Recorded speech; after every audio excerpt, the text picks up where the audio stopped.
Lipstick. She always marks me with her lipstick. You bet.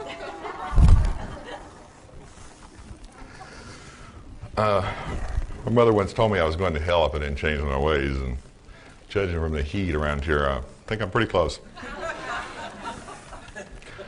My name is Edgar Fouche. I'm here to speak about secret government technology, reverse engineering of alien artifacts, and the top secret MJ-12 committee, which I write with my author, Brad Steiger. Brad, as you know, has published 143 books and has 15 million copies in print, which is pretty incredible. Before I'm through, you'll know exactly what the Flying Triangle is, the one that's been sighted around the world.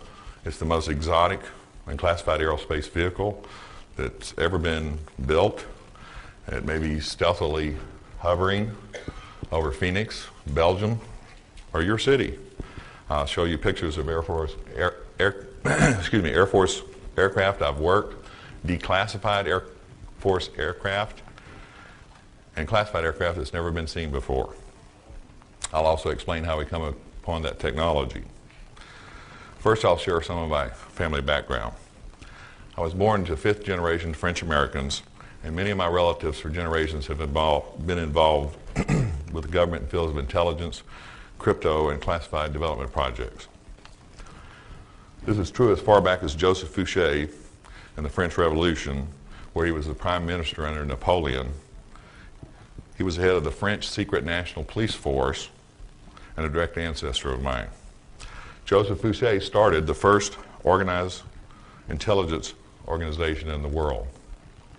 The CIA, the Russian KGB, the English MI5, the Israeli Mossad, and many other intelligence agencies have used and expanded upon his methods of intelligence gathering, networking information, and political survival. Some French historians consider him a scoundrel because he survived Napoleon and the King of France. My career background spans 30 years, and since the government isn't about to support my claims, you'll see from the positions I've held, the programs I've worked, that I was in a position to gather the information I'm presenting. My first job was as a machinist making bombs for the U.S. Air Force at R.G. Letourneau. I would be involved with the Department of Defense in one way or other for the next 25 years. After being drafted into the Vietnam conflict, I initially went through a year of intelligence, communications, and cryptological schools. During the years 1967 through 1974, I was stationed or worked at many of the Tactical Air Command, Air Training Command, Pacific Air Forces Command bases. During the Vietnam conflict, I was assigned to special projects at Kadena Air Force Base, Okinawa, Udon Air Force Base, Thailand, Ben Hoa Air Force Base, Vietnam, and spent anywhere from a day to a month at many other Southeast Asian bases. With my training and experiences in intelligence equipment, special electronics, black programs, and cryptological areas, I received other government opportunities. I filled major command liaison positions, headquarters manager, DoD factory representatives for TAC, SAC, ATC, and PACAF. Later in my career as a defense contractor and engineering manager, I dealt with classified black programs, developing state-of-the-art electronics, logistics, and technical data, and automatic test equipment. I was considered an Air Force expert with classified electronics countermeasures, test equipment, cryptological test equipment, and automatic test equipment. I worked with many of the leading aircraft manufacturers and Department of Defense contractors.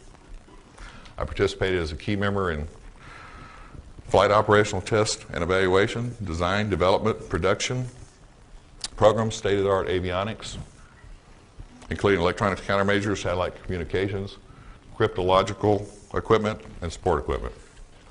During my career, I was handpicked development cadre for many of the Air Force's newest fighter and bomber development programs. I was cadre for the F-111 Swing Wing bomber, the F-15 Eagle Air Superiority Fighter, the A-10 Warthog Close Air Support Fighter. Next slide. the F-16 Falcon fighter, next slide, and the P-1 Lancer bomber. Next slide. Other research and development programs I've worked as far back as the 70s are still classified top secret. I received over 4,000 hours of technical training from the military and the government, about which of half was classified. This is a picture of the Boeing F-22 Raptor, air dominance fighter. My involvement with black programs developing stealth aircraft is still classified. I am perhaps the only person who has actually worked at top secret Groom Lake Air Base within Area 51 of the Nellis Range and written about it and can prove it. I spent 20 years working directly for the U.S. Air Force and DoD agencies. That's a F-117 at Groom. Followed by another 8 years as a defense contractor manager. My last position for the Air Force was Strategic Air Command Liaison. As a defense contractor manager, I performed as engineering program manager and site manager for DoD contractors involved in classified development, logistics support, and electronics engineering. I am now CEO of Fouche Media Associates, which I run with my beautiful wife, Rebecca. I'm also the inventor of NeuroSync Mime, a behavior modification software using hypnotic entrainment and subliminal messages.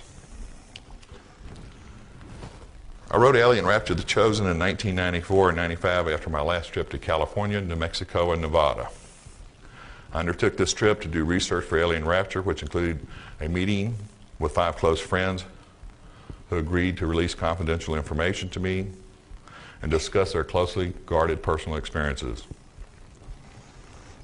Also interviewed other contacts who had worked classified programs, such as SR-71 pilots and engineers on black programs, and others who had flown classified development aircraft to gather information on UFO sightings and contact. At this point, I was blessed with teaming up with a great man and a great writer, Brad Steiger, who's a great friend also. I had decided to get out of the defense industry as I felt the fraud, waste, and abuse was rampant both on the government and contractor sides. I wanted to work for myself as a writer and develop my own ideas and products. So far, I've been a terrible boss. I've worked myself incredibly long hours with no benefits and a meager salary. Who were the 5 friends and co-conspirators, I like to call them, and a host of others, you might ask? The first friend was Gerald, a former NSA National Security Investigator and TREAT team member. TREAT stands for Tactical Reconnaissance Engineering Assessment Team. I think some of you call them Men in Black. He worked for the Department of Energy and the National Security Agency. This was his cover, but ultimately the National Security Agency controlled all his movements and everything he did. His job required him to watch employees with top secret and Q clearances and other classified clearances at the Nevada test site, the Nellis Range, Los Alamos, Sandia, and many other bases.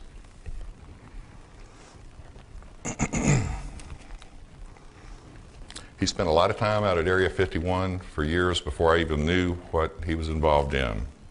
This is where previously the most classified aerospace testing in the world took place.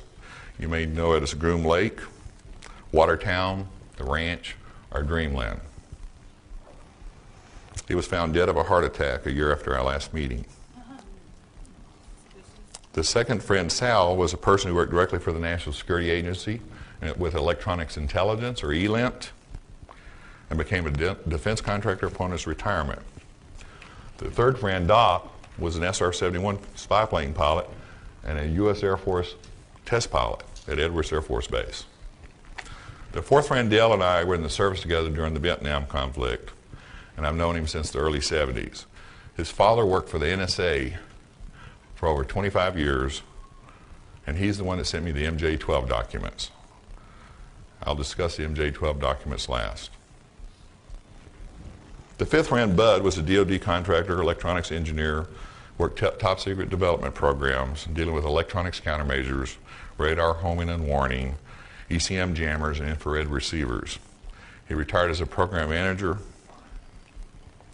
and later died of a brain tumor within 30 days after his symptoms appeared. I also received input from 4 other SR-71 pilots, 2 U-2 pilots, a TR-1 pilot, and about 2 dozen fighter and bomber jocks. I got the picture of the TR-3B,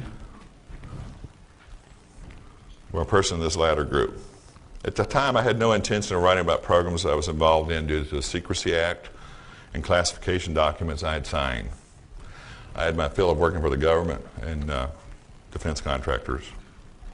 However, it bothered each of us that we'd had experience with unusual phenomena, extremely advanced technology, and witnessed unidentified aerial contact that had not been previously reported. As we sat at a table in a dark corner of the Silver Dollar Saloon in Las Vegas, discussing our experiences and swapping knowledge, each of the group of 5 assured me that they trusted me enough to write about their secrets and protect them.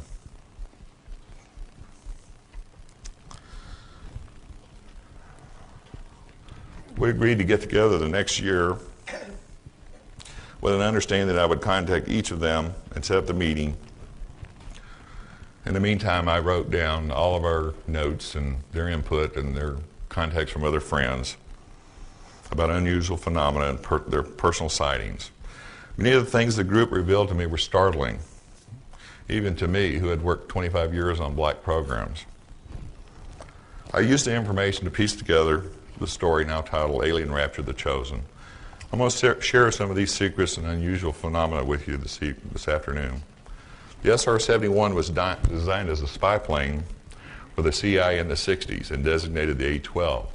The Mach 3 Plus aircraft first flew in 1962, taken off from Groom Lake Air Base in Area 51. Later, once the Air Force took over the operation, it was designated the SR-71 Blackbird. My friend Chuck, an SR-71 pilot, related to me an in-flight incident he had in the 1970s. He was returning from a reconnaissance flight, was at an altitude of 74,000 feet and a speed of Mach 3, 3 times the speed of sound. He noticed something flickering in his peripheral vision. Hovering over his left wingtip was a ball of dense plasma-like light. When he stared at it for more than a few seconds, it hurt his eyes. Chuck tried to use his UHF, VHF, and HF communication sets to no avail. There was nothing but static. Repeatedly glancing at the ball of light, he watched in amazement as it moved effortlessly about his aircraft. At one point, the light positioned itself a few feet in front of the spiked cone of the air intake inlet. The enormous amount of air rushing into the engines should have sucked in and shredded almost anything in its path, but the light orb was mysteriously unaffected. The light, he noted, acted in a curious manner, if something inanimate could act in a curious manner, or act in any manner at all. It moved from time to time to other parts of the aircraft, staying until its approach to Beale Air Force Base, California. It was inside of the air base when the plasma ball finally pulled away from the aircraft in a wide arc at ever-increasing speeds. Of course, after reading this incident report, his operations commander told him never to speak of this incident.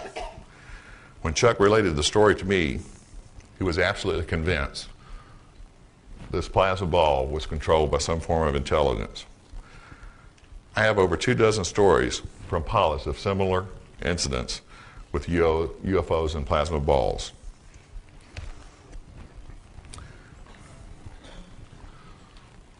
Have you ever heard stories about missing memory? Sal worked a program for 2 years in a top secret research facility in California. At the end of the program, he started having flu-like symptoms. And after several days of worsening symptoms, went to his company doctor. His company prescribed some medication and sent him home for 2 days.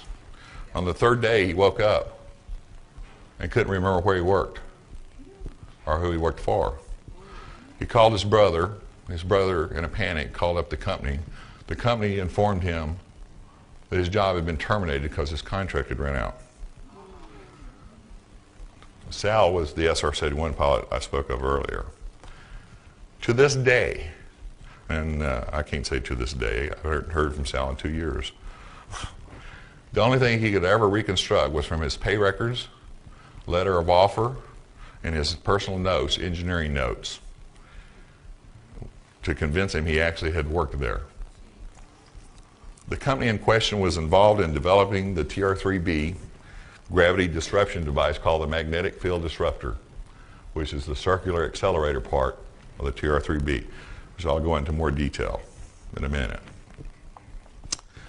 Any of you ever heard of the super strong foil-like material at Roswell? I'm sure most of you heard something about it. Another friend who worked for General Dynamics in Fort Worth described a program in which he worked a plasma accelerator in the mid-60s, researching gravity warping techniques. He is a physicist by education and trade. This was his first top secret program. He described a foil-like material, much like that discovered after Roswell crash. He described the foil as 12 layers of material less than 10,000ths of an inch thick. It was as flexible as a plastic trash bag, but virtually indestructible to piercing, burning, or cutting, which you've probably all heard before. Here's what you haven't heard. In order to cut the material used for the project, the material was supercooled, a large electrical charge was applied to polarize the molecular structure, and a laser cutter was applied in order to cut this material. Large ribbons of this material were used to reinforce the accelerator, which contained the mercury-based plasma that they started researching in 1965. The plasma was cooled to superconductive temperatures, rotated at 45,000 revolutions per minute, and pressurized at 150,000 atmospheres. This would be considered state-of-the-art technology even today, some 30 years after he worked the project. 33, okay. Yeah. He related that the project achieved its objective. Instruments and test objects placed within the center of the accelerator showed a 50% loss in weight attributed to the reduction in the gravitational field. You'll hear a little bit more about this technology when I address the TR-3B and the magnetic field disruptor. From 1973 through 1976, I was home base at Edwards Air Force Base. It is near Lancaster, California, and even near the San Andreas Fault. Edwards has a long history of secret technology and experimental aircraft.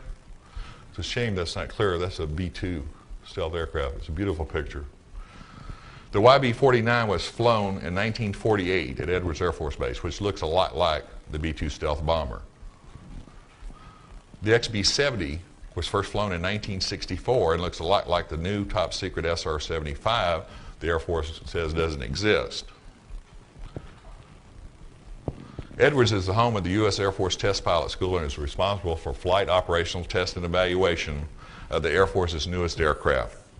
It hosts a number of tenant organizations, including NASA and a Jet Propulsion Laboratory facility. I worked the F-111 Swing Wing Bomber, the F-15 Air Superiority Fighter, the F-16 Fighter, the A-10 Close Air Support Attack Aircraft, and the B-1 Stealth Bomber. I was involved with these and other classified development programs when they were just a gleam in some pilot trainees' eyes. One night, a longtime friend of mine and I were standing on top of the Fairchild A-10 hangar at Edwards Air Force Base. It was 2 a.m. and a perfectly clear night with millions of stars visible to the naked eye. This was a very common night at Edwards. I noticed a group of stars we were looking at seemed to be shifting in color. And at the time, I could name quite a few constellations. I'd just taken an astrology course, and I definitely knew what the Big Dipper was. I made a C in it. I made a C in that course, I think, or a B. So I pointed out to my friend that the 3 stars near the Big Dipper in triangular formation were not supposed to be there. We watched as the strobing stars shifted in color from a reddish yellow, from a bright blue to a reddish yellow. After a period of about 20 minutes, we could tell that the objects weren't stars because they were getting larger. This was somewhat unnerving. It was further unnerving when the space in between the stars started blocking out the stars in the background. We decided it probably was a top secret Air Force vehicle of some type. Still, we weren't sure. At the time, I didn't believe in UFOs. And that's the honest truth. The vehicle had gone from half the size of the Big Dipper to twice its size in a half hour. It had moved from the west to the east towards Edwards Air Force Base. About that time, we could make out the silhouette or outline of the triangle. The lights, or possibly exhaust, flared brighter and vanished in an instant from the sky. This experience wasn't my first sighting, but it was one of the few where I had a witness. In the summer of 1976, I relocated to Nellis Air Force Base, north of Las Vegas. I spent 3.5 years there. I worked primarily with the F-15 electronics countermeasures and automatic test equipment. I'd heard rumors of air bases located in the desert at places called Mercury, Indian Springs, and others that didn't even have names at the time.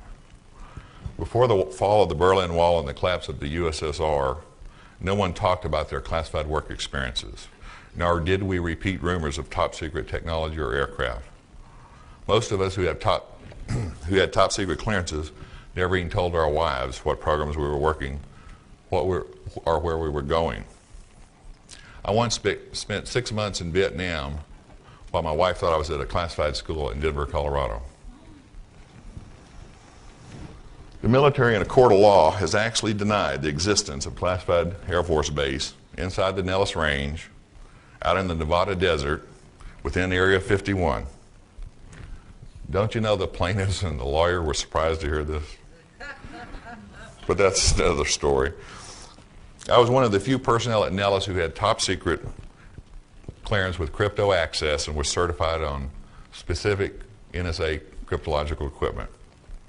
I was certified on the Mode 4 IFF system for aircraft also, which uses encrypted codes. It was due to a combination of coincidence and my technical experience and my certification that I was requested to be temporarily assigned to a place which had no name. I was told by my commander to report to an office on the base. He didn't know where I was going to be working or how long I was going to be gone. And he was pretty ticked off at me because at the time we were fielding the F-15 electronics countermeasures equipment, and it was critical. And I think to this day he remembers that. I left the first Monday morning at 4:30 a.m. before sunrise. We boarded a blue Air Force bus with the windows blackened out.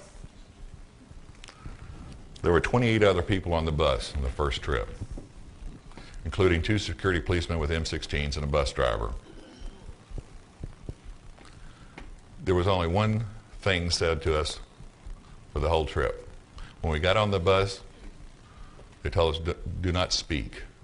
And when the bus closed the doors, he repeated, do not speak unless you're spoken to.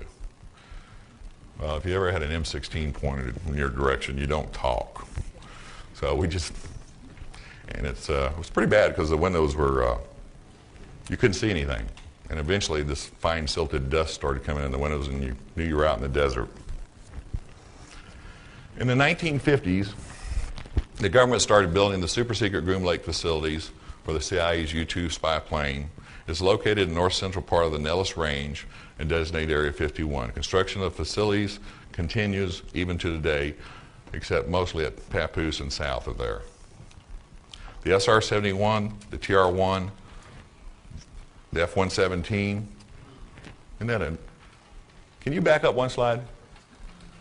Don't you know when it was really dark, a lot of people thought that was a UFO? Okay, next slide. And the B-2, that's not a B-2, that's an SR-75. We're tested at Groom. Now the top secret SR, back up just one for a second.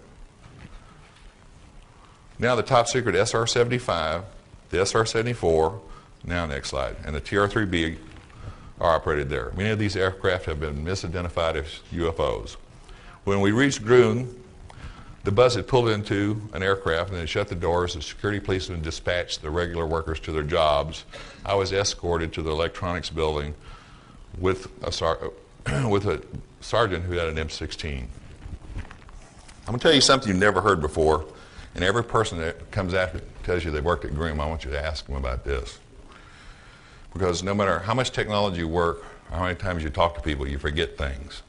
But you never forget discomfort. I was given a pair of heavy glasses to wear which can only be described as looking like welder's goggles. There is no peripheral vision. They have polarized lenses, and anything past 30 feet is blurred. It's like looking through your shower glazed glass. If an M1 tank barrel had been pointing at me at 50 feet away, I wouldn't have had a clue. That's exactly how they work. The whole time I was there, some 10 consecutive days first time, followed by numerous follow-up visits. The routine was the same. Leave Nellis Air Force Base before sunrise and return after dark. Only once did I get a glance at the whole base. They were getting ready to fly class in, and they flew me up in a helicopter, and I was supposed to wear the goggles the whole way, but I kind of peeked. I kind of shifted around, like you do one of these things. So I actually got to look at it from the air. For those stationed at Groom or commuting there daily, the flight schedules are posted for classified flights. Everyone not cleared for that particular program or flight has to be indoors, and there are no windows where you can see out on the flight line or into other hangars. You have to be off the flight line and inside 30 minutes prior to any classified flight. As you know, a couple of thousand personnel are flown in to Groom and Papoose and other facilities that they've now moved further south every day from McCarran Airport and Las Vegas and Edwards Air Force Base. Many people drive in from Tonopah to live north of the range. Other people commute through Mercury and Indian Springs from Las Vegas. While at Groom, I made contacts. Later met them again at Nellis Air Force Base or around Las Vegas over time and became friends with them and stayed friends for many, many years. On my third day of the job at Groom, I had to remove a module from a multi-bay piece of satellite communications equipment used to support special mission aircraft. I noticed while inside this bay checking out the wiring, I contained a steel unit about the size of a large briefcase. I noticed it had a National Security Agency ID plate on it. The nomenclature on the nameplate was Direct Orbital Communications Link, which I thought was strange as the unit was part of a digital communications link used solely to communicate with classified Air Force vehicles. I was unaware at the time of any military orbital missions not directly related to NASA. Remember that I'm talking about the late 70s. The space shuttle didn't fly until 1981. I disconnected the unit out of curiosity and removed the rear access cover. To my amazement, there were some half dozen large-scale integrated circuit chips with over 500 pins. The inspection stamp was 1975, so you have to visualize what we have today going back to 1975 when, did we even have TRS-80s then? It was about the size of a Zippo lighter. I believe the most advanced processor speeds the NSA had at the time were equivalent to IBM 8088 running about 4 million cycles per second. There was for any of y'all familiar with technology, this processor ran at 1 billion cycles per second, which is about 4 million being 250 times greater. Yeah, I think that's about right. I haven't figured this out. But the reason I knew it, the clock speed was 1 billion cycles per second. There was a clock synchronization jack on the back of this unit, a BNC connector, which was labeled, and I had a frequency counter, and I actually measured it.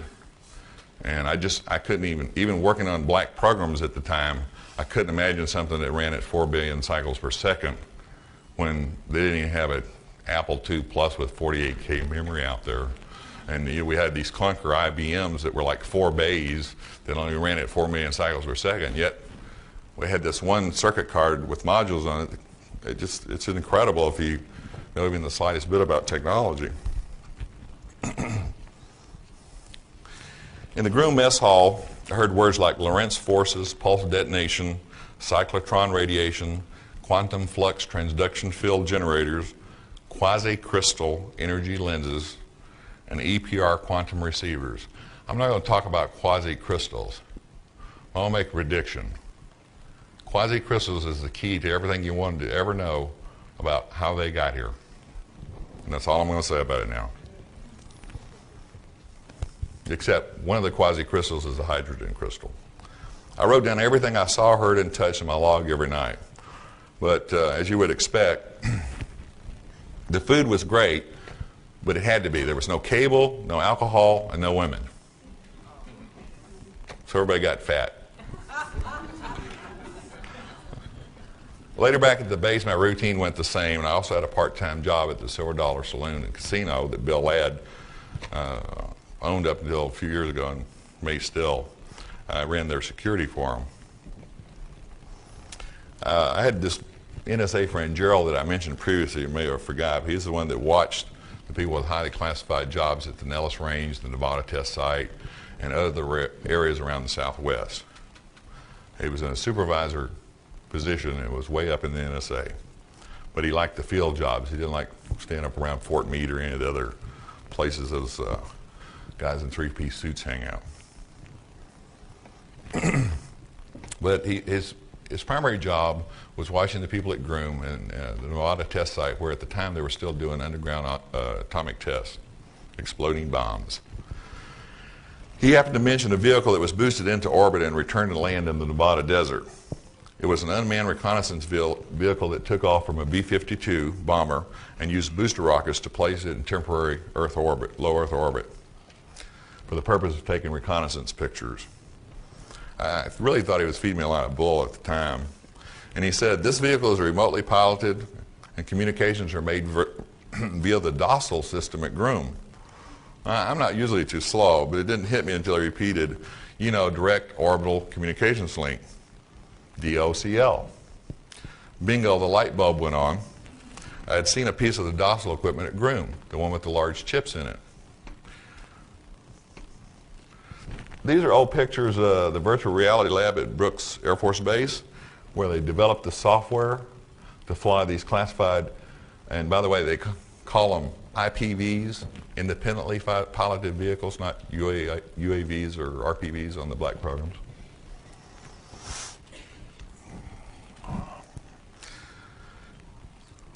After I agreed to, has there only been one of these showed? Okay. There. After I agreed with my friends to write the story, there was a lot of discussion on who would stick their neck out. I don't know what that tells you about me. But they were, long after we were researching this book, they stayed with the defense industry, and I got out. So I was the only one directly tied to them, so it fell on my shoulders. I talked to several military judge advocate general lawyers, or JAGs. Well, I actually did. I actually made appointments with them. And I told them I'd worked many classified programs and I wanted to write some fiction story that are technology-based. I was told I couldn't name any real individuals with real clearances or covers or their working names, and I haven't. I was also told I couldn't discuss any details or technology of secret programs I had been personally assigned to, which I haven't done. Then I was told as long as I did that, I could damn well write what I wanted to, and I have. Of course, I didn't tell them I was going to write about the government conspiracy to cover up UFO contact and reverse engineering of government, reverse engineering of alien technology, or that I was interviewing SR-71, U-2, TR-1, and the SR-75 pilots that I made contacts with over the years and had flown classified aircraft. But I didn't think that was important at the time to tell them. You don't think that was important? But you give the government too much information, they just screw it up. In the summer of 1992, the five friends and I, there were six. So when I run out of five fingers, I just get confused. I had completed my notes from our first meeting interviews. I On my last trip to Nevada in 1994, without benefit of my friends, I wanted to use some information from some other retired military friends and cross-check my facts. Everything I've written about in alien rapture, I've got from at least 2 sources. I have a lot of stuff that I haven't written about, and I probably won't, that I couldn't verify. And every one of these sources, I either knew directly for 20 or 30 years who'd worked blank programs, or only talked to their closest friends that they'd also known for many years. We did not talk to one person that somebody hadn't known for at least 15 years.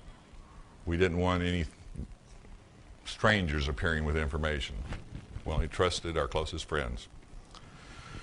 Bud, one of my co-conspirators, had informed me he had a cancerous tumor and was going through some serious depression. He died 30 days. It was just incredible. He found out on a Thursday that he was having numbness and dizziness. Went to the doctor, found out 3 days later he had a cancerous tumor, and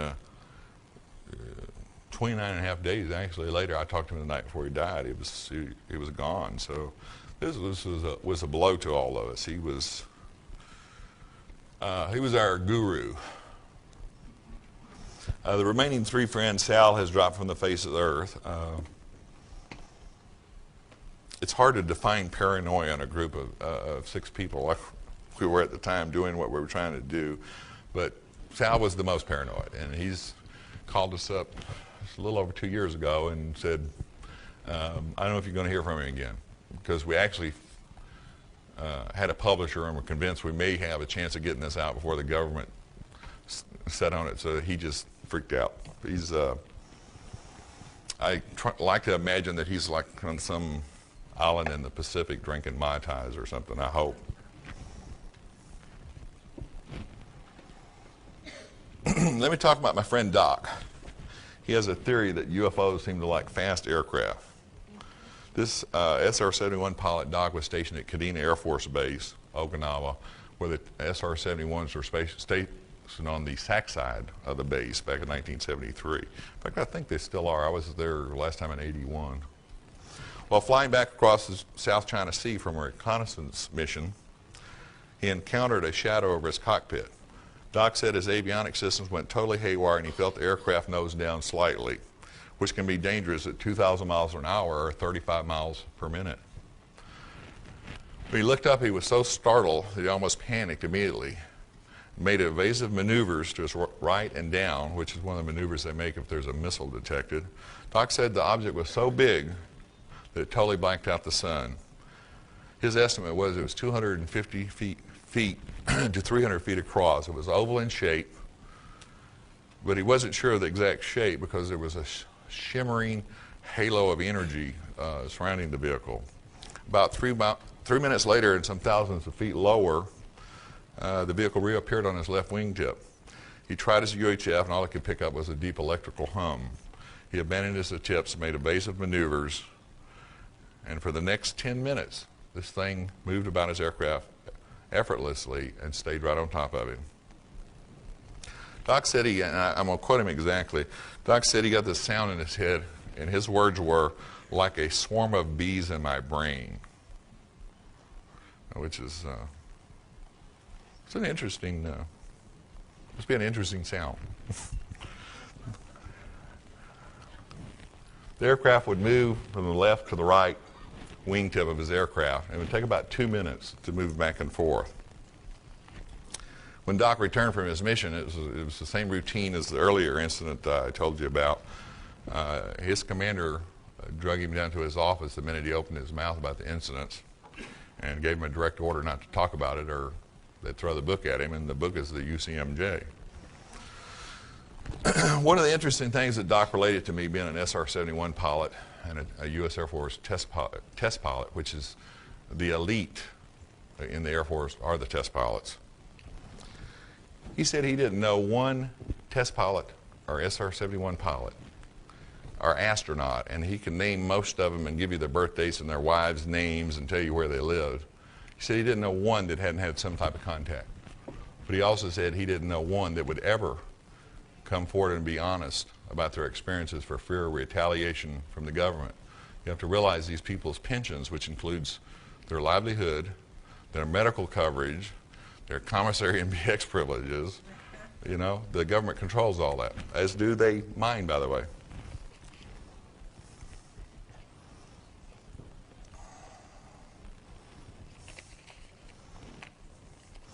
Doc had a friend, Dave, who was kind of a righteous kind of guy. He didn't drink or smoke, and I've met the guy. He kind of rubs you a little, but it's people that are too perfect make those imperfect people a little uncomfortable, I guess.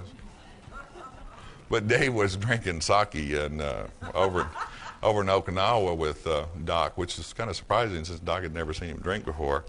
And he explained to him that he didn't start drinking until his last reconnaissance flight over eastern Russia. When he returned, Dave was so delirious that his crew, and I don't mean flight crew, I mean support crew on the ground, had to pull him out of the aircraft. Dave didn't know when he had taken off, what had happened, or how he got back. He woke up 2 days later at the Naval Regional Hospital in Okinawa. To this day, he remembers nothing of the flight. But he's also, every night since this flight, had nightmares. And his words were, "Something got to me up there in the air." He still drinks. Oh, that's good or bad, but he didn't talk about it. He didn't tell the flight surgeon. In the military, if you go to the flight surgeon and they see anything at all that seems unusual or unstable, they ground you. And pilots will give up their families, body parts, and all their money to keep flying. If you've ever met them, especially test pilots and people that work black programs, that's what they live for. So he didn't talk to the flight surgeon. He self-medicated. And that's why there's so much alcoholism amongst cops and military, is because they don't want to help people, they just want them to follow the rules. Anyway, Dave, I actually looked up Dave. Gerald convinced him. What you have to understand is these people I talked to wouldn't talk to me over the phone. And of course, not a lot of people were emailing back when we started this in the early 90s. I actually had to talk around subjects over the phone and say, well, I'm going to be in your area, and Gerald vouches for me, or Doc vouches for me, or you know Sal, and they'd say, yes, I had a long conversation with Gerald or Sal or Doc, and I'll talk to you if you're out here. And usually it was in a bar or on a long walk where there was nobody within 20 feet. And that's why these people won't talk to reporters, because they know eventually somebody's going to find out who they are. But I spent 25 years in establishing my credibility. I've had 2-star generals give me a direct order when I was just a sergeant, that if I didn't tell them what, for example, Westinghouse engineer disclosed information to me about how they were messing up a program, that I'd be court-martialed, and I refused to do it. So these people knew if I gave them my word, no one would ever know who they really were. And that's why there's a unique take on this. You're getting a story that's built from people who have lived this technology and under this cloak of secrecy. I lived it for 25 years. And then I realized we were the government.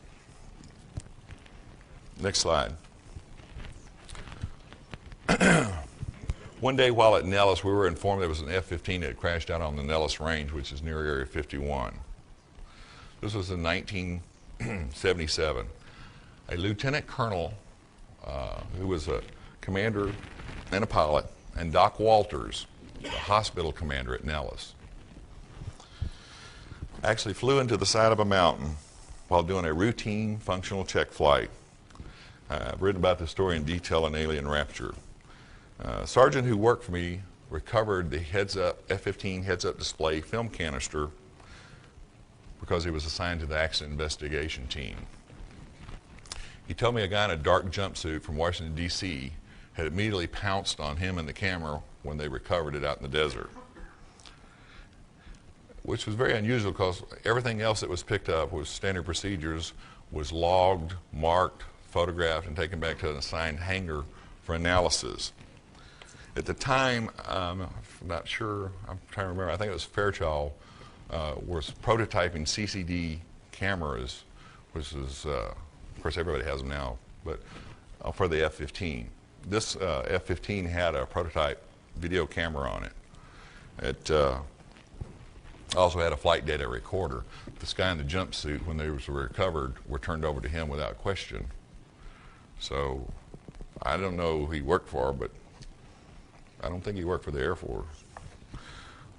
A couple of weeks after the crash, Gerald, and in fact it's funny because first time I ever met Gerald was at the Silver Dollar Saloon, and he didn't drink, but people with security clearances under a lot of pressure tend to drink or have other problems, and that's why he watched them. But Gerald had told me that Lieutenant Colonel, who's the pilot of the F-15 that had crashed, along with Doc Walters, radioed the Nellis Tower, and it said, and his words were, and I write everything down so I can quote other people instead of being glib. He said, "This extremely large thing is over my aircraft." Right on top of him, he screamed to the tower. And he informed them that he was experiencing total loss of flight systems. His communications went immediately dead. Less than 3 seconds after the communications ended, they flew into the side of a mountain. Check it out. It's in the newspapers. Back then there was lawsuits too. Gerald, who was probably the most connected person, I've known a lot of connected people. Before I got out of the defense industry, I could call up half of the CEOs or most of the VPs in any major defense contractor. But Gerald, I was in awe of him. He was so connected. Said that the video from the prototype CCD video camera showed that some type of oval vehicle of tremendous size was so close to the F-15 that it blocked out almost all light. He said that it was so close that the camera couldn't focus, and back then they were just experimenting with CCD cameras that had automatic aperture and focus and everything, but this had it, and it couldn't focus. So, we're talking about 10 feet. You can imagine that at doing 500 miles an hour. It's a little too close for comfort, obviously. Anyway, unfortunately, when the F-15 crashed into this mountainside, they tried to eject right before impact. The UFO was still on top of them, and their bodies were torn to shreds. Officially, as always is the case, pilot error. Pilot error. Of course, these guys were experts, but it didn't matter. Pilot error caused a perfectly functioning aircraft in clear airspace with maximum visibility to crash. These are just some of the type of stories that I was given and have used in Alien Rapture. Next slide, please. Nevada calls itself the Silver State, the Battleborn State, and the Sagebrush State. A more appropriate motto would be the Conspiracy State. I wonder if this room is bugged by the casino. Of 111,000 square miles of land in Nevada, over 80% is controlled by the federal government, the highest percentage of any state in the union. If it were not for the gaming industry, the federal government would be the largest employer with 18,000 military and another 20,000 government contractors working at places like the Nevada Test Site, the Nellis Range, the Fallon Naval Air Station, and the Tonopah Range, and the aerospace industry. And by the way, you'll probably hear this eventually with somebody that comes forward, but the Nellis Range is not the most classified facility, Area 51 or Groom Air Base is not the most classified facility in Nevada, and neither is the stuff around Papoose. EG&G provides classified research,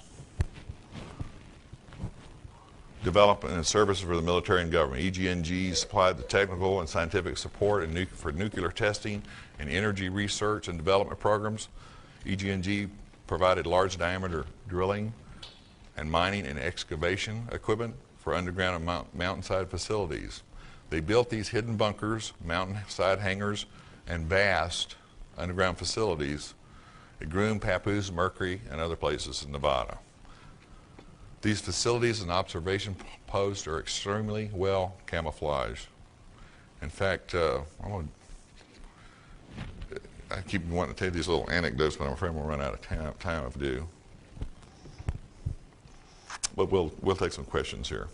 In 1972, EG&G was granted an indefinite contract called Project Red Light to support the DOE and military. It gave them responsibility to assist in recovery of nuclear materials in cases of mishaps and to provide aerial and ground security. Gerald said that they were also responsible to the DOE and NSA and the MJ-12 committee, whether or not you believe in that, for reacting to sightings of UFOs and crashed vehicles and recovery of alien artifacts, as they're called. Okay, so now you say, what's going on today? The Hillary platform, the Avro saucer, that's the Hillary platform, the Avro saucer, and the Northrop wings were aerospace vehicles where advanced technology which emulated UFO characteristics were tested. See the date that was flown? 1948? And everybody thinks the B-2 stealth bomber is just, you know, kind of funny. It looks a lot like it. Dr. Paul Hill, a lot of you probably read his book. He's now deceased. There's going to be a lot of that going around. Was a UFO investigator for NASA for over 30 years.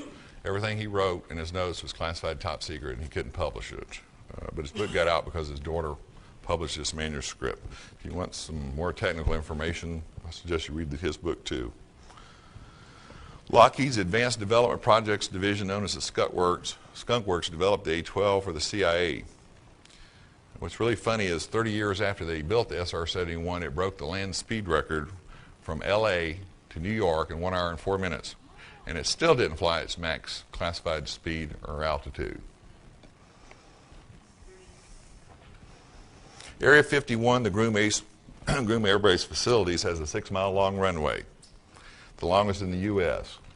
The Department of Defense and the CIA used it for the Air Force's most exotic vehicles.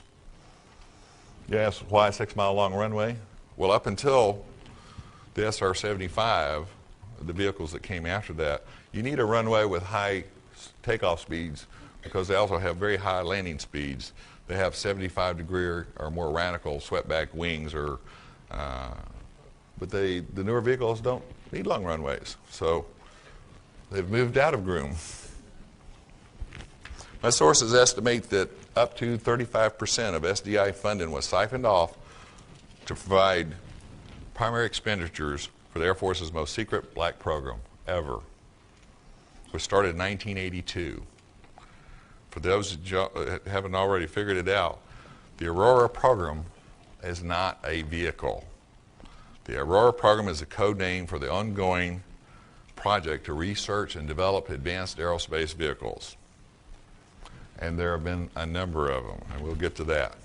For the last few years, high-tech buffs have speculated at least one new and exotic aerospace vehicle existed, the SR-75, the first operational Aurora program vehicle, went operational after 2 years of flight testing in 1989.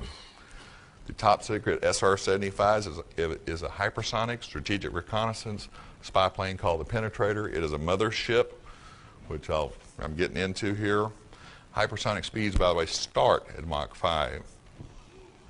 The SR-75 replaced the SR-71. Now, this thing's been flying operational for 9 years. This is old technology.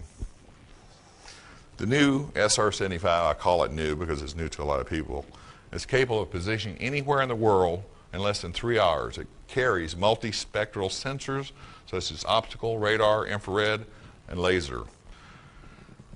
The SR-75 far exceeded the classified military speed and altitude records of the old SR-71. The SR-75 has attained altitudes of over 120,000 feet and speeds exceeding Mach 5 or 5 times the speed of sound. That's over 3,300 miles per hour. From takeoff to landing, the 75 can make a round trip from central Nevada at the time to northeast Russia and back in under 3 hours. I suggest if you're hurried, don't take the Concorde. You can just, can everybody read that in the back? It's 162 feet long and 98 feet wide. The belly stands 10 feet off the ground. I know, Gerald was 6 feet, but 2 methane and LOX fuel, high bypass turbo ramjet engines are housed under each wing. Now, I'm going to skip to the next slide because I'm running behind. So you have to buy the book to read what I skipped. The SR-75 and the daughter ship SR-74 were built by Lockheed Advanced Development Company, which everybody knows is Skunk Works. And the SR-74 daughter ship is called the Scramp. It's kind of cute, huh? But it stands for Scramjet and Rocket Propulsion. The Scramjet is a supersonic combustion ramjet. Gerald and one other source witnessed the first flight of the SR-75 with the SR-74 piggyback out of Area 51 before my friend Glenn Campbell moved in up there and scared them all off. It was sitting piggyback the SR-75, and he said, I guess it was back as early as 1975 that he knew that they were developing the SR-75, which is pretty incredible. I guess it took them 12 or 13 years to get this thing flying right. So it must be some pretty good technology. The SR-74 can't take off from the ground. It has to be on top of the SR-75 above 100,000 feet altitude. Then it can attain orbital altitudes. The Scramp launches ferret satellites for the National Security Agency that weigh 2,000 pounds or less and measure 6 feet by 5 feet. But as you can imagine, the old satellites that were big as a van, you can pretty much now make one about the size of a briefcase, so you don't need booster rockets. The NASA Space Shuttle, I'm here to tell you, is really an antique by comparison. The joke is on us. If you think these rumors are far-fetched, look at the YB-49 and the XB-70, flown in 1948 and 1964, respectively. Now look at the SR-75, which has been spotted numerous times. You say the government can't keep a secret? Boy, you're wrong. There's new rumors from my sources that two new vehicles have been placed in permanent orbit. One of these vehicles is the Space Orbital Nuclear Service Intercept Vehicle, SUNCIV. When you hear it from another reliable source in 10 years, you'll remember this. It's codenamed Locust. The SR-74 and the TR-3B Flying Triangle can deliver spares, replacement units, service fuels, chemicals, and modules to the SUNCIV, or Locust. The robotic SUNCIV uses deliverables to service, calibrate, repair, and replace parts on the newer NSA, CIA, and NRO ferret satellites. And I know for a fact that they were developing a robotic repair of electronics equipment as far back as '81, because I worked a program to where they didn't want technicians looking at the equipment. Remember, I was in the forefront of automatic test equipment when they didn't even have a computer to automate anything with. Finally, I've saved the best for last. The operational model of the TR-3B. A friend of mine said he'd never forget the sight of the alien-looking TR-3B landing at Papoose, south of Groom. The pitch black triangular-shaped TR-3B is rarely mentioned, and then only in whispers. Next slide. The original TR-3B was 200 feet across, the prototype. It was codenamed Astra, and I was just informed by Jeff Rentz when I did his radio show that Astra has connections all the way back to the Indian flying vehicles several thousand years ago, which is interesting they codenamed it Astra. The tactical reconnaissance TR-3B first flight was in the early 90s. The triangular-shaped, nuclear-powered aerospace platform was developed under the top secret Aurora program. By 1994, there were $3 billion plus operational models. The operational model is 600 feet across. This flying triangle is not fiction. If you don't believe me, ask the tens of thousands of people who have now spotted one version or another of it, from Belgium to England. Ken can tell you about people that have seen it in England to Arizona. The TR-3B vehicle's outer coating is reactive to electrical radar stimulation and can change reflectiveness, radar absorptiveness, and color. The polymer skin, when used in conjunction with electronics countermeasures and ECCM, can make the vehicle look like a small aircraft, flying cylinder, or even trick radar receivers into falsely detecting a variety of aircraft, an aircraft in another location, multiple aircraft, or no aircraft at all. The circular plasma field accelerator ring, called the magnetic field disruptor, surrounds a rotatable crew compartment. It's far ahead of anything you've ever imagined as far as technology. Sandia and Livermore Laboratories developed a reverse engineered MFD, and I believe the government will go at any lengths to protect this technology. But you're not going to be able to build one of these from what I tell you, nor am I. So the government will go to any lengths. Believe me, the plasma in this accelerator is mercury-based. It's pressurized at 250,000 atmospheres at a temperature of 150 degrees Kelvin, superconductivity, and accelerated to 60,000 revolutions per minute to create a superconductive plasma with the resulting gravity energy. The MFD generates a magnetic vortex field which disrupts and neutralizes the effects of gravity on mass within proximity by 89%. Do not misunderstand. This is not anti-gravity. Anti-gravity you can use as a propulsive force. The mass of the circular accelerator and all the mass within the accelerator, such as the crew compartment, avionics, MFD systems, fuels, environmental systems, and nuclear reactor, are reduced by 89%.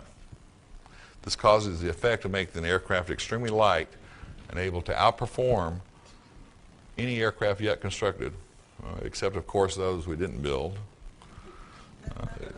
TR-3B is a high-altitude stealth reconnaissance platform with indefinite loiter time. Once you get it up there at speed, it doesn't take much propulsion to maintain altitude. With the vehicle's mass reduced by 89%, the vehicle can travel at Mach 9 vertically or horizontally. So for those that have had sightings of things making right, and they're not perfect right turns, obviously. Nothing can make a perfect right turn. It's against the laws of physics. But it sure looks like a right turn at a distance. For those that have seen it, that's how they do it. The TR-3B uses 3 multi-mode thrusters mounted on each corner of the triangular platform. I was going to go into liquid hydrogen, oxygen, rocket engines, and all that. Next slide, but I'm not going to have any time here. The multimode propulsion system can operate in the atmosphere with thrust provided by the nuclear reactor, and in the upper atmosphere with hydrogen propulsion, and in orbit with combined hydrogen and oxygen propulsion.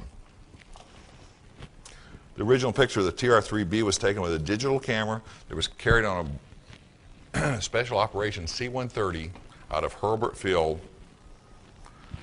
It was flying mission support for the TR-3B.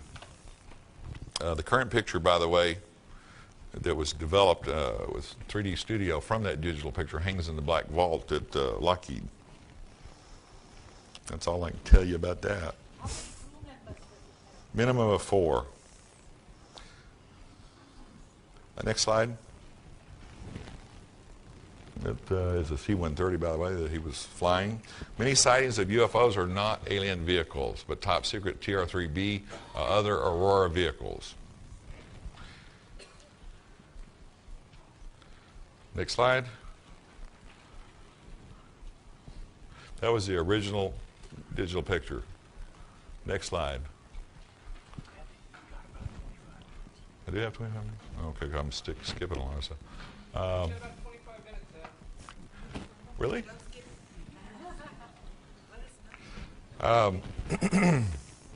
There's a lot of confusion, like the Aurora program being an aircraft. There's also a lot of confusion. I had this discussion with a pilot that was telling me that a TR-3B had to look like a TR-3A. That used to be the case, by the way. The TR-3B was modified. The TR-3 was a concept vehicle. Was modified to the TR-3A, which looks like a flat jelly bean, batwing shaped vehicle. I believe Bill Sweetman in the Aurora book pictured it. But the TR-3B has nothing in common with the TR-3A. That doesn't look anything like what Bill Sweetman pictured. And then there's a Tier 2, 3, and 4. There's also a TR-3C. And then there's Tier 3 minuses and Tier 3 pluses. And every one of these are distinctly different vehicles. And the government has done this. It's their shell game with nomenclature. So if you see a TR-3A and you see a TR-3B and you start comparing, you didn't see the same thing. And if you have heard from somebody a nomenclature and you're comparing, yeah, that sounds like the TR-3, you mean your TR, then it doesn't match up. Sneaky, aren't they?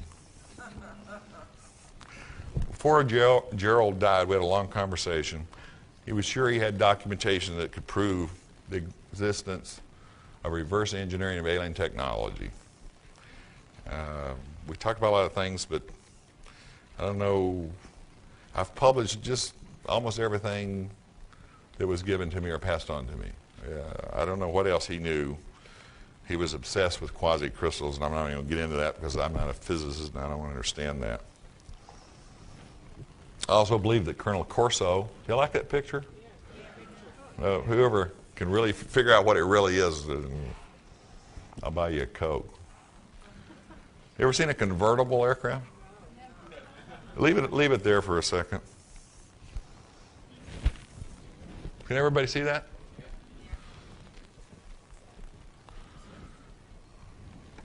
I'm going to just leave it here just for a second. I'm deviating from our program here. I received the MJ-12 documents from Dale, who I had mentioned earlier is one of my 5 closest friends for over 20 years. In fact, Dale and I knew each other from our first trip to Vietnam in '69. His father now has been, before he retired, put in 30 years, almost 30 years with the NSA and transferred over as a military officer. When I sent Dale a copy of the manuscript before I even got, shortly before Brad Steiger got involved with the project, he read, as did all my friends that were still around that gave me input, read a draft to make sure that I hadn't misquoted them or I hadn't given out any information they were uncomfortable with or they felt they could be identified with. So Dale was reading the manuscript, and his dad and him were very close. Said, I'm going to give you some documents. And he says, they're blackened out. And he says, but I want you to retype them, and where there's blacked out, just leave spaces. Dale's father is the one that passed on the MJ-12 documents to me. Okay, next slide. And we're going to get into this here. That's just a cool picture. I just thought I'd throw that in. That's supposed to be a wormhole in the TR-3B, and I tried to visualize what they were doing with these quasi-crystals, and that's my visualization. Okay, next. With the remaining time I have, I'm going to discuss the MJ-12 documents I received. There's already been a lot of controversy over this, and I'm just barely going to be able to scratch probably 2% of what's in the book. And I'm going to let y'all, any of the interested, read this while I take questions and answers. But I'll tell you this, a couple things when we get through them. These documents I received, and by the way, I've copyrighted every government document I've got my hands on or information, because I want the government to come forward and say, we have the copyright to that. Yeah. So, I hope they do. Okay, now, can y'all read that? Well, it's going to shorten my question and answer, but I'm going to read a couple things to you. The presidential order signed in 1987. Previous slide, back up just one real quick. The most fascinating things to me was, one, it's an unnumbered order, which, by the way, is not uncommon. This is not the only unnumbered presidential order there's ever been. You can find that out through research. And secondly, it's authorized by proxy. That's scary. It's like, It's like giving your ex your checkbook with all and a signature stamp. You know, it's like. Okay, next slide. By virtue of the authority vested in me as the chairman of the Mars Jupiter 12 Committee, an ultra secret committee established by President Truman with full consent and permanent voting members of the Mars Jupiter 12 Committee, this presidential order by proxy is established as follows. Now, I'm not going to get in debate with anybody about what Majestic 12 stands for. This Mars Jupiter was on the document, and I know that a lot of people think it stands for a lot of other things. And I've been hearing, I'm not a UFO person. I was a technology person. I haven't read a lot of these books, but I heard there's a, is it Sitchin that discuss 12th planet. So I believe these documents are real. Whether or not you believe them, is, you know, it's your right. But Mars Jupiter 12 has never been used in with Majestic 12 or MJ 12. So I wanted to clarify that this is definitely different. I know it, you know it. And for those that think I might have mistyped something wrong, that's the way I got it. Charter. This is pretty scary stuff. There is hereby established a strategic group of key government personnel called the Mars Jupiter 12 Committee, referred to as MJ12, with the authority to take any action to the maximum extent possible in relation to foreign or alien data, materials, information, technology, artifacts, and extraterrestrial biological entities, all hereafter referred to as foreign artifacts, which may bear upon the national security of the United States of America. Amendments to this charter and foreign artifacts, materials, and information shall be classified to the highest levels available to the U.S. government. The MJ12 Committee's actions and directives will be referred to as a program outside the MJ12 membership. The MJ12 Committee shall have sole United States governmental authority to direct each FA aspect, foreign artifact, or substance, and to make sure that each foreign artifact, make such foreign artifact available to the President or the members of the MJ12 Committee. Next slide.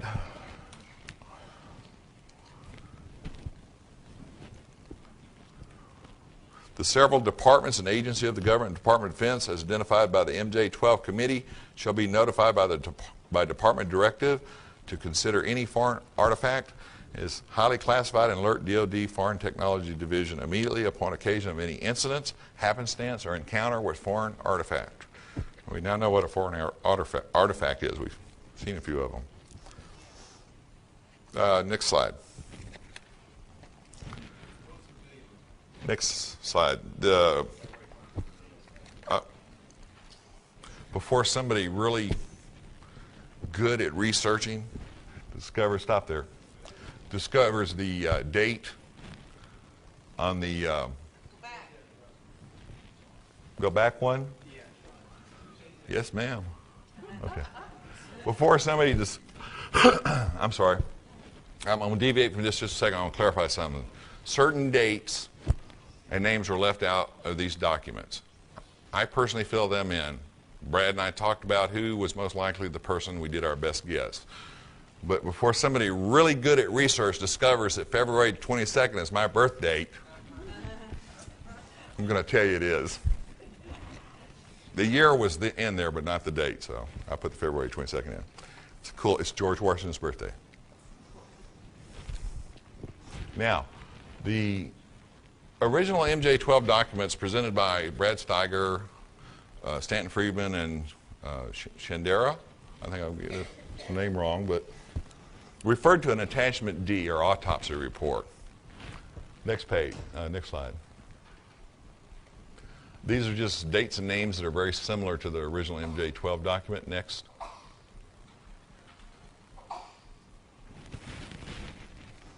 The purpose of this preliminary postmortem examination is to determine the cause and manner of death, the origin of the entities, and the type of biological life form.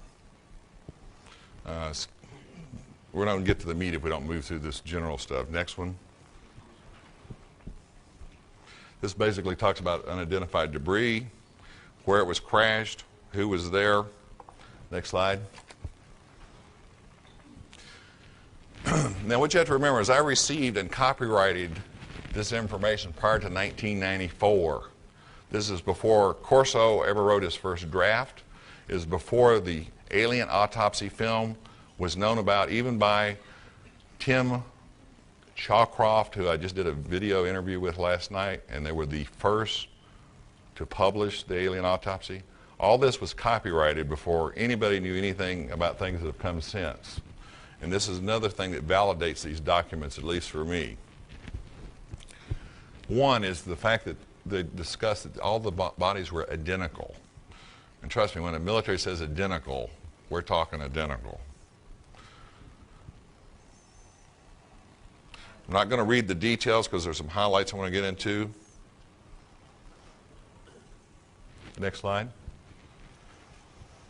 You're talking about the covers. Don't go back, but on the previous page, at the end it said a dark, coarsely textured, flat, black, seamless, almond-shaped apparatus covers each eye with no apparent attachment points.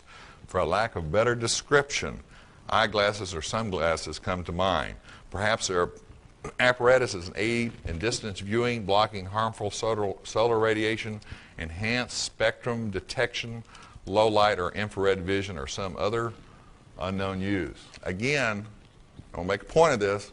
Before Corso wrote about seeing these funny lenses, before the alien autopsy, the y'all that seen it, remember them peeling off these little black lenses for everybody that says aliens have black eyes. Well, these guys have been hanging around Hollywood because they're wearing shades. Okay? They are not their natural eyes. They have some type of lens.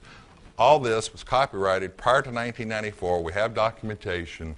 We can prove it to anybody, just like I did the Brits. When they asked me if I could prove I did all the jobs, I said I brought 200 documents. And it's all going to be on their film, by the way. So that, to me, it's just extremely fascinating to know that, you know, I got a whole document. I didn't even know what MJ12 was, by the way, when I got these documents. Color me stupid. I just didn't know. The other point, other than eyes, this has never been discussed. It's a shame we can't talk to the government people that did the alien autopsy so they could spread a little disinformation. It says tiny lines run horizontally from head to foot, much like record grooves, but smaller, and are only discernible through a magnifying glass or microscope. To me, the only reason you'd have something like that is if this thing was a manufactured being, which would also explain why they're identical, and for energy absorption of wide spectrum. And the other thing that, since we can prove this was copyrighted long before this other stuff, it says at the bottom, one large geo organ is present. How many of y'all remember on the cadaver of the alien, on the alien autopsy, and they opened it up and there was one kind of round organ in the middle that just looked like, you know, one of those stupid donut tires they put in your trunk that never work? So, I mean, here again you have my belief from my sources and documents that we copyrighted that the alien autopsy was done under the direction of the government. And it was done as close as possible to the real thing. Because the best lie is always the lie that's closest to the truth. What would convince you more? I mean, if they'd had a triangular shaped being with 12 legs, and it's supposedly the real autopsy, or one that was identical to the real autopsy, except it had an extra finger. To me, the one with the extra finger would confuse people far more than a better looking film of something really bizarre. By the way, psychological operations is an industry in the military. And there are thousands of people that work in it, and they're good at it. So I'm going to take questions, and you can put up the next slide for them to look at, because they don't want to look at me anymore. How much time do I have, or am I out? Okay. I promised you, if you wanted to ask a question. Questions, please.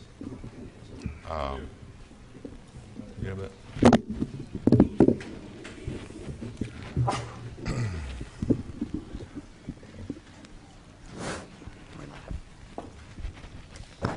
Okay, two questions I have. Number one, you are going to discuss reverse engineering on alien materials. Are you going to get into that? Okay, I have 8 minutes, but I'll tell you what I know. Gerald said that the guy that worked for him as a national security investigator was at Groom when they tested the accelerator of the TR-3B the first time. And it's probably one of the more fascinating stories I've ever heard in my life. They said they strapped down this 200-foot accelerator. He was explaining it. He says, imagine a really fat hula hoop with big weights around it where the superconductive magnets.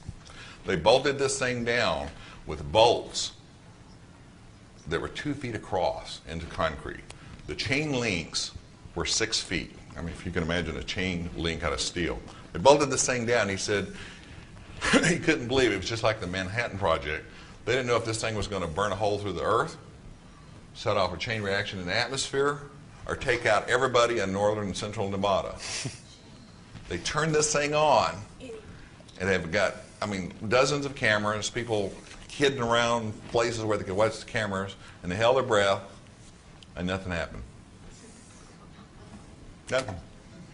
$20 billion to develop this accelerator from 1965.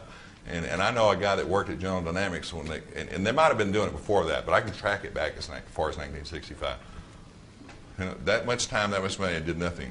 However, they figured out after a while, I guess somebody must have walked up to it like, you know, a car that won't start and kicks the tire. They figured out the thing was 89% of the mass and weight was reduced. So what do you do when you have a flying saucer that you tried to build? It's kind of like the Indians if we drove up a Model T back in the American Indians and say, hey, you can build all these you want. And they'd go, thanks a lot. But we built this accelerator trying to emulate saucer-like technology. And we only achieved part of its effect. So what do you do when you have a circle that's real light and you can put a lot of stuff in it without adding weight to it? How do you propel it? There's only one way. You hang a triangle on it and you put 3 engines, conventional multi-mode rocket engines. Of course, they're very advanced. And you fly this circle around with the crew and reconnaissance and cameras and everything else in it. That's just one of the things that I hope to explain to you good people is there is a flying triangle, but it's ours. The flying triangles are not theirs. Aliens don't transverse the universe or come from another dimension and take the time to redesign their technology that they've had for eons. We have redesigned their technology and we can't get it to work right, so we put a triangle on it. It's just very simple. On the Aurora, which you have now explained as a project, not a thing, one of the vehicles is reputed to be a diamond-shaped object that comes in over the West Coast at in excess of 4,000 miles an hour. Do you know anything about that particular vehicle? I've heard rumors, but I don't have anybody I trust that's told me anything about it that I could discuss it. But you have to understand that as far back as late Vietnam War, we could make a radar signature on any radar in the world, see anything they wanted with electronic countermeasures and ECCM, which is countermeasures. We now have stealth coatings that can put any type of camouflage for visual observation. Generators, by the way, and I don't have time to get into this, but at Papoose, where they store one of the TR-3Bs and they maintain these as their depot, it's built into the side of a mountain, cut out of stone. They have a holographic generator that generates the side of the mountain, and when you're 10 feet from the side of this mountain and looking into the hangar, you can only see a mountain. And that's why when the Russian satellites fly over to verify the SALT treaty, when their infrared and other spectral scanners shoot down at Groom, they only see stone, because that's all that's there. I'm sorry. Okay, a couple of questions that should have short answers. First one is, what do you think of Bob Lazar's story, and what the other previous gentleman just said? You're basically saying all we have from the reverse engineering is a flying triangle, so you're basically saying we do not have saucers. If we do, then they're extraterrestrial, which ties in with the Bob Lazar story. The other part is last year Popular Science did an article that some of the black projects from Area 51 have been relocated to north central Utah. The reason being given is that the 1950s nuclear tests in the Area 51 have been kind of. Me on the first question. Oh. Let's stop there for a second. Oh, okay. First of all, everybody asks me about Bob Lazar, and I don't have anything negative to say about anybody I've never met, and I wouldn't say anything in public. But my only explanation is. He might have seen the accelerator, which is a saucer. Okay. The second thing is, I showed the Brits last night, and I'm not going to make a habit of doing this, so they've got it on film. Almost 200 documents showing that I had crypto, special access, special programs to verify my credibility. Nobody has ever mentioned the goggles. If I forget everything I've ever known about black programs, I'll never forget feeling nauseous from wearing those damn things. So how do you forget something that causes you discomfort every time you leave a building? Okay. As far as Utah, absolutely. Yeah. There's nothing top secret at Groom anymore. The only thing that's left there is the stuff they've moved south that only need short runway or no runway. So that story is basically bogus, that they did not move anything to north central Utah. I don't know where they moved them to. I've disassociated myself from all the government 3 years ago to protect everybody I ever knew. My information is 3 years old. Don't know anything new. Don't want to know anything new. Okay. If Nellis isn't the most secret facility in Nevada, which is? If you'd been listening, and I know I refer to my notes a lot, but this was done in a hurry. I had a lot of pressing things. The Defense Advanced Research Center. It's the coolest acronym in the world. Mm-hmm. DART. Mm-hmm. There's 10 stories underground, and I'm talking about massive amount of square feet, south of Papoose. It was all built by EG&G. Okay. That's the most classified place in Nevada, and I keep getting all these. Okay. One more. If the triangle is so super secret, why did they fly it over Europe for everyone to see? Okay, imagine as we will, and I'm stopping, and she's giving me that look. The War of the Worlds broadcast, the Brookings and Rands studies that we couldn't handle it. They're testing the waters, I suspect. I don't know. I don't have any information on that. I thank you so much for your kindness in having me.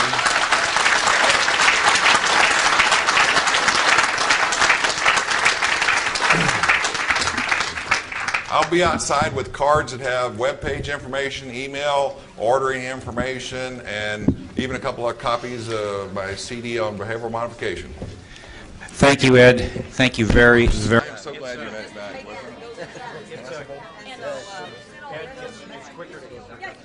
Here, could you back box up my slides and give me a pen for me? Yeah, we're right on it right now. Okay. Here. A real quick thing, Ed. Do any of the triangles? You betcha.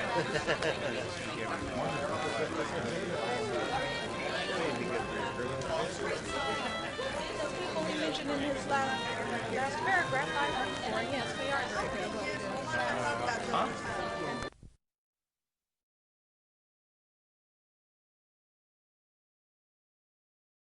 But a computer simulation is no proof that theory has become reality. Although there are reports of sightings of strange craft in this corner of the Nevada desert. Like the UFO phenomenon itself, the world of black projects is shrouded in mystery. One of its legendary bases, located here, is known variously as Groom Lake, Dreamland, and Area 51. For years, the American government denied any knowledge of it. The first picture to confirm its existence came from a Russian spy satellite in 1990. Despite formidable security around the base that is supposed not to exist, more pictures and some hint of the activities there are coming out.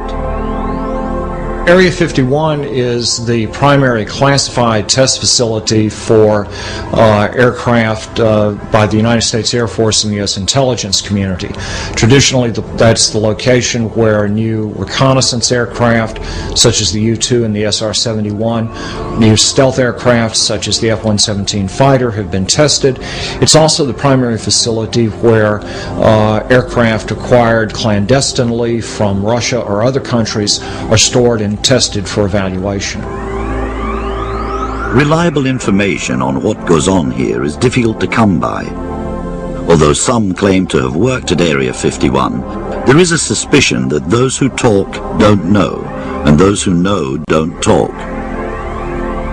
But Edgar Fouche's credentials as an Air Force avionics specialist do qualify him with the exact sort of background to have been assigned to Area 51.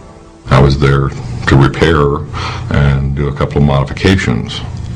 And I went up every day at 4:30 in the morning before sunlight, came back every night after dark, and did this for 10 days straight. The thing that bothered me the most about Groom was not somebody walking around with an M16 glaring at me when I was trying to work at times, but having to wear the goggles that looked like the black welder's goggles, that the sides are blocked off so you have no peripheral vision. And at about 30 feet, everything becomes blurred. And at 50 feet, if somebody was pointing a gun at me, I wouldn't have seen them. So, but any time you're outside, or I was outside of my facility, I had to wear them because they didn't want me seeing anything, say, in the next building over, or aircraft that were sitting on the flight line. There are rumors that the Aurora project is responsible for many UFO sightings in the vicinity of Area 51. Ball-shaped craft and strange hovering lights.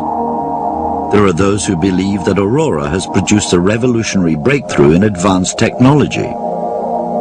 Edgar Fouche thinks he knows what it is. To me, the most fascinating vehicle from the Aurora program has been the TR-3B.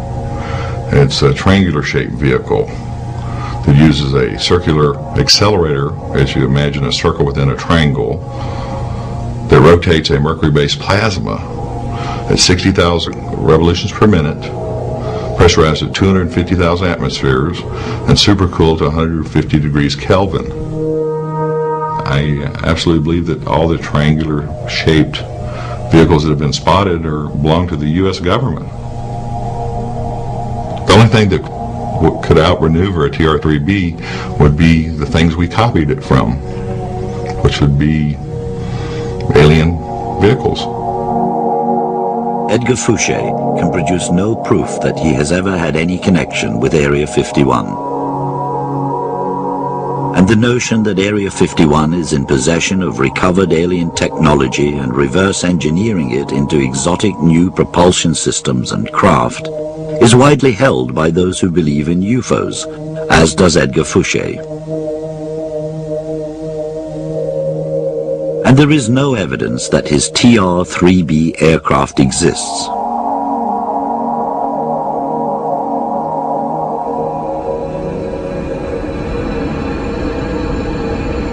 Except that in recent years, unidentified triangular craft with a pulsating light in the center have been seen in various locations around the world.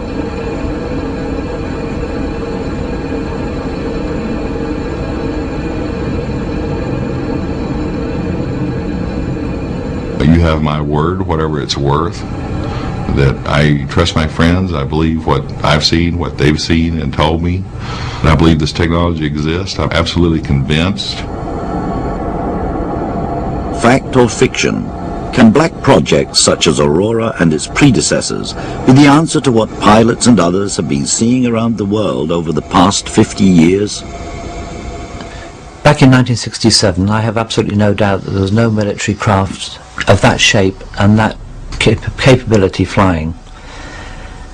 Having said that, if there were to be such advanced technology, secret technology from the military, then not only would they have the advanced craft, they'd have the advanced control systems, radar control systems, and very well briefed pilots who would be invited not to fly in conflict with airliners, certainly not to fly on reciprocal courses in airways, but to confine their experimental flying to the areas such as the North Sea, maybe out in the Atlantic somewhere, or the deserts of America.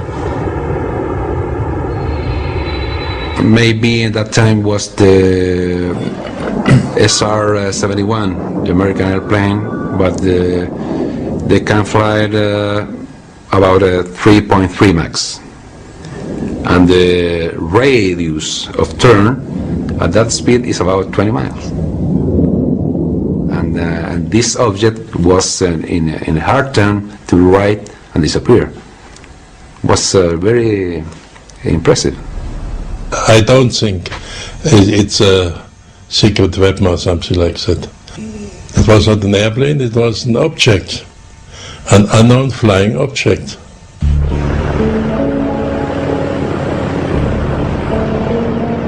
It is a fact that in 1947 the American government believed that the UFO phenomenon was real and might be an advanced secret weapon of Soviet origin. It prompted an official but secret investigation. General Twining, head of Air Material Command, declared that the phenomenon was real and that unidentified objects the size of aircraft were being observed. What began as a classified project became a public study by the Air Force, known as Project Blue Book. Today, the American Air Force claims it's no longer interested in flying saucers, but there is a widely held suspicion that they may not be telling the whole truth. Eisenhower got sold out. I think that he realized that all of a sudden this matter is going into the control of corporations. He realized that he was losing control. He realized that the phenomenon of whatever it was that we were faced with was not going to be in the best hands, and those were as far as I can remember, that was the expression that was used. It's not going to be in the best hands. And so it has turned out to be.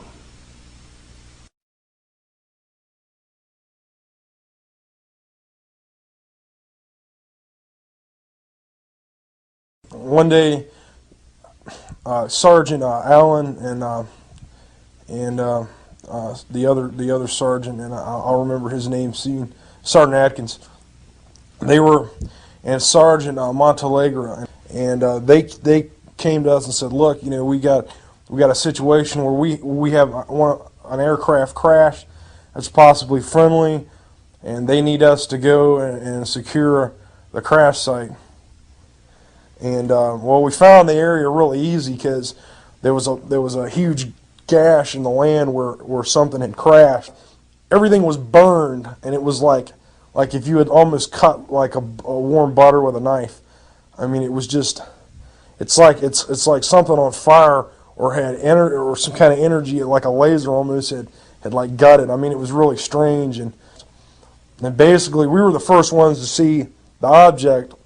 And basically what happened is we didn't go straight up the hill, because basically this thing went up the hill and then off into the side of the ravine or the ridge. This is about a 200-foot ridge at least. It was buried in the side of the cliff. But anyway, we didn't go straight up. We went on to the left and walked up to the top of the ridge, and that's when we saw the craft. Basically, this is a huge ship, and 10 meters in width and about 20 meters in length. I'm just not sure. That's just an estimate from what I remember.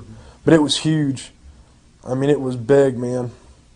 And it was shaped like almost like between an egg and like a teardrop almost. And when I first saw it, you know, I was scared. It scared the heck out of me. You know, I didn't know what to do, and it was dripping this syrup-like syrup viscosity, this liquid. It was everywhere, all down everywhere when we went down there, because there was plants and everything. And it was weird. It was a purplish green color, and it kind of like fluctuated. Like you couldn't really, when you'd look at it one time, then you'd look at it again, and it would like, it's almost like it. I don't know if it was like alive and it was just changing, but every time you looked at it, you saw a different shade of greenish purple. It was strange. There was one light on it that slowly went around, and the machine, I could hear it.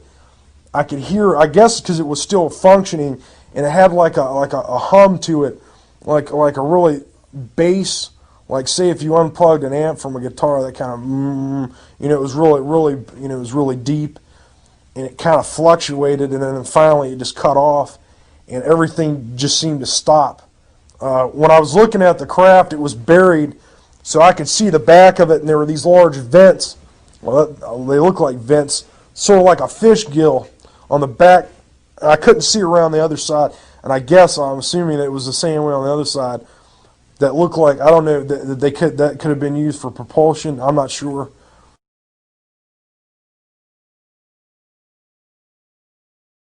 You know, in steer school they teach you about all different kinds of aircraft and stuff like that, and I knew a lot of aircraft anyway because I like reading about aircraft and data and that stuff. And well, essentially when I saw it, I'm like, man, this is nothing that I know of. When I saw the aircraft, it had been hit by something that had took it out. This is what I think happened: is we shot it down, the Peruvians shot it down. The other guys knew it was flying. I knew that these aircraft were flying because I had been in the command center there at the radar installation, and I heard a couple women there in the Air Force talking about aircraft flying in and out of the atmosphere at Mach 10 plus. And that was happening. This happened all the time. There was like 3 or 4 incidents where I was duty there that the same Air Force officer came in there to get books. The reason, I guess the reason they were taking them is they didn't want people to know that they're tracking these aircraft. I guess, I mean, again, I'm just assuming that.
Thank you.